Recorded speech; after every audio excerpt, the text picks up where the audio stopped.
Shalom Bapak Ibu yang saya kasih dalam Tuhan Yesus Kristus.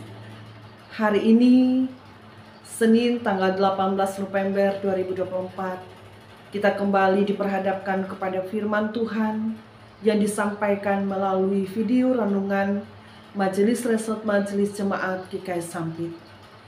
Apa kabar Bapak Ibu?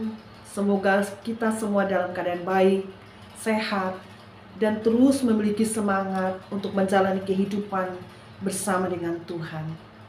Nas yang diperhadapkan kepada kita hari ini sesuai amanat Nas Gereja Kalimantan Evangelis, yaitu diambil dari 1 Samuel pasal 7 ayat 15 sampai 17 di bawah judul Samuel sebagai hakim. Saya hanya membaca satu ayat, yaitu ayat 15 kepada kita. Samuel memerintah sebagai hakim atas orang Israel seumur hidupnya. Wah, luar biasa Bapak Ibu. Memimpin sebagai hakim sekaligus sebagai nabi dan imam. Ia diizinkan oleh Tuhan memegang jabatan itu sekuat dan semampu ia menjalaninya seumur hidupnya. Kalau menjalankan tugas seumur hidup berarti kita memerlukan kekuatan yang lebih dari tubuh kita ini. Fisik kita, selain ruh dan iman kita yang terus berpengharapan kepada Tuhan yang memberikan kekuatan. Nah, maka sebab itu saya mencatat 3 hal Bapak Ibu. Bagaimana supaya jabatan yang dimiliki oleh Samuel itu menjadi bisa ia pegang seumur hidupnya, boleh dikatakan. Maka ada 3 syarat penting untuk bisa mengemban tugas jabatan seumur hidup itu. Yang pertama, menjaga kesehatan fisik. Luar biasa. Fisik yang sehat itu dibutuhkan dalam pelayanan siapapun yang melayani Bapak Ibu. Maka sebab itu setiap orang supaya fisiknya terjaga, pertama ia harus menjaga makanannya, minumannya, makanan dan minuman gizi dan lain sebagainya menjadi seimbang yang masuk ke dalam tubuhnya. Istirahat juga ia lakukan di samping pelayanan-pelayanan yang penuh yang dilakukan. Maka seorang pelayan Tuhan harus menjaga fisiknya. Yang kedua, menjaga hati dengan segala kewaspadaan supaya tidak berlaku curang atau mencelakai orang lain atau menyakiti orang lain semasa dia memegang jabatan itu, meskipun ada pertentangan, meskipun ada kesulitan dan penderitaan. Dan kemudian tidak menggunakan kesempatan itu untuk memperkaya diri, bahkan juga melakukan hal-hal yang tidak adil atau memutarbalikkan ketidakadilan, menerima suap dan lain sebagainya. Bukan itu hanya tertuju kepada hamba Tuhan, tetapi juga jabatan-jabatan lain yang bisa kita pegang supaya kita tetap menjaga hati dalam segala kewaspadaan. Yang ketiga, memiliki hati sebagai seorang hamba sepanjang hidup. Luar biasa Bapak Ibu, jika kita mau mengabdi kepada rakyat, mau mengabdi kepada jemaat, harus memilikilah hati yang penuh dengan kerendahan hati, menganggap orang lebih daripada kita, lalu kemudian menghargai, menghormati orang lain, menjaga sikap, menjaga perkataan untuk tidak melukai orang lain.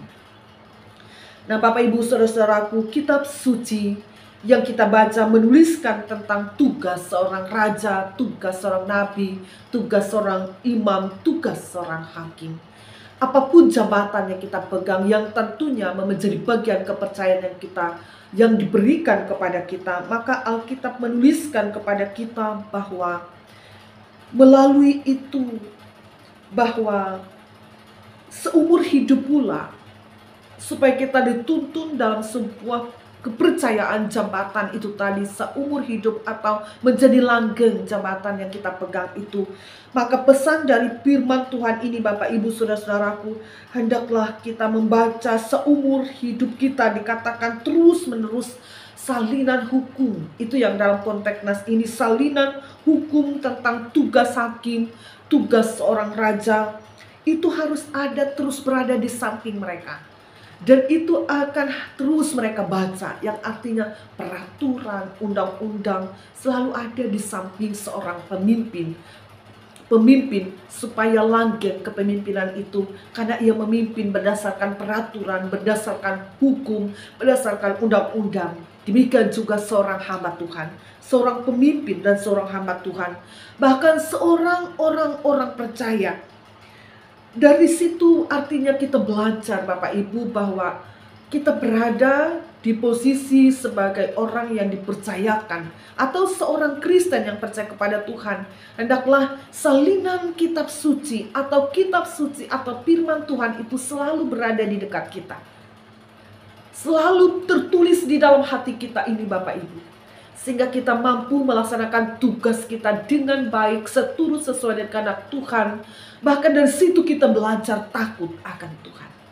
Maka sebab itu, saudara-saudaraku yang dikasih oleh Tuhan, biarlah firman Tuhan itu, perintah Tuhan itu menjadi pedoman yang mendasari seluruh pikiran, perkataan, perbuatan, bahkan keputusan-keputusan yang kita ambil, bahkan bagaimana cara kita memimpin. Maka mulailah mendasarinya dengan firman Tuhan, supaya kita mampu memimpin dengan baik, seturut dengan kehendak Tuhan, dan hidup kita dan pelayanan kita menjadi berkat bagi orang lain. Tuhan Yesus memberkati kita. Mari kita berdoa. Kami bersyukur Tuhan, Engkau telah mengingatkan kami dengan firman-Mu hari ini. Bagaimana supaya kami dapat berjalan dalam kehendak Tuhan secara baik bahkan seumur hidup kami. Bahkan ketika kami memiliki jabatan, kedudukan, baik kami sebagai hamba Tuhan, baik kami sebagai pemimpin di tengah gereja, masyarakat, bahkan bangsa. Hendaklah salinan firman Tuhan itu tetap berada di samping kami, tertulis dalam hati kami, supaya firman itulah yang memerintah hati, pikiran, kata, dan perbuatan kami, agar kehidupan kami, agar pekerjaan atau kedudukan dan jabatan yang kami miliki menjadi berkat dan yang berkenan kepada Tuhan. Terima kasih Bapa, jaga kehidupan kami dengan Roh yang kudus, bahkan jaga kehidupan kami dengan firman-Mu. Di dalam nama Tuhan Yesus kami berdoa. Amin. Selamat malam Bapak Ibu. Tuhan Yesus memberkati kita. Shalom.